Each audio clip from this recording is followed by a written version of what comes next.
Good morning, everybody. Welcome to Management 710, Ethical Leadership and Organizational Behavior. I am Dr. Tracy Sigler, but you can call me Tracy, and I'm going to be working with you throughout this session. Excuse my uniform. I'm getting ready to go teach cadets in a little bit, so I've already got my uniform on. So the Start Here module gives you some introductory information about the class. I'll let you look through that. I will also be doing an introduction along with you all, so you'll learn more about me there. So our first week, you have an extra discussion board to introduce yourself to everybody. So basically this week, we're going to be looking at an introduction to the course, and then also a focus on managing diversity. So starting out, you'll learn about what is organizational behavior. You'll look at a specific characteristic of leaders leading with humility, and also look at the impact of implicit bias.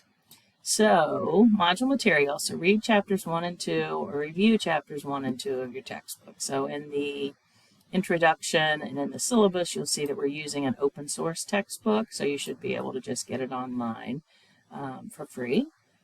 Additional materials for the journal article about leading with humility, a couple articles and a video, and then every week you're going to do one discussion board, one written assignment, and one journal.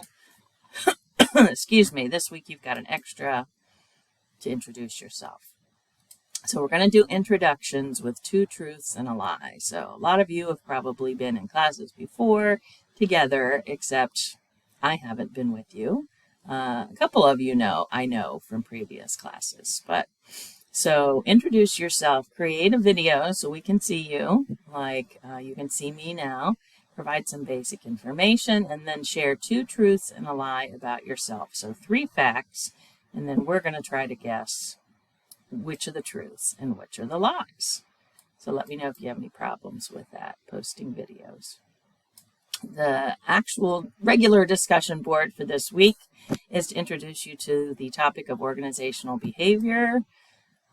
This is what my degree is in, so this is my area of expertise. We look at trying to understand people's behavior, predict behavior at work, and then also influence people's behavior, which is often what you're trying to do as a manager or a leader. So respond to the questions, put that in the discussion post, and then reply to at least 2 other posts to get full credit. So for discussion boards, they're all set up that you do an initial post by Wednesday at midnight, and then you respond to at least 2 other posts by Sunday at midnight, and then everything else is due on Sunday at midnight. So the written assignment for this module is examining implicit bias. So 2 different activities here. One is to read the attached case, Sam Powers, and then answer the questions. And then the second is to take one of the implicit association tests at the Harvard site to get an idea of what we mean by implicit bias. So you don't have to turn in your results to those 2. So reflection is what I want you to submit to me. What was your reaction to the activities? What struck you? What surprised you? So the idea here is to make you aware of the idea of implicit bias and assumptions we make and ways that we shortcut. Everybody uses shortcuts. Everybody has implicit bias. Everybody has stereotypes that they may or may not be aware of. And so looking at this topic, tying it to influences at work, organizational levels, you have some examples from your chapter, and then in general, what did you learn individually? So I think that's it for the first module. Oh, nope, there's the journal 1, Leading with Humility. So the full description of Leading with Humility is here.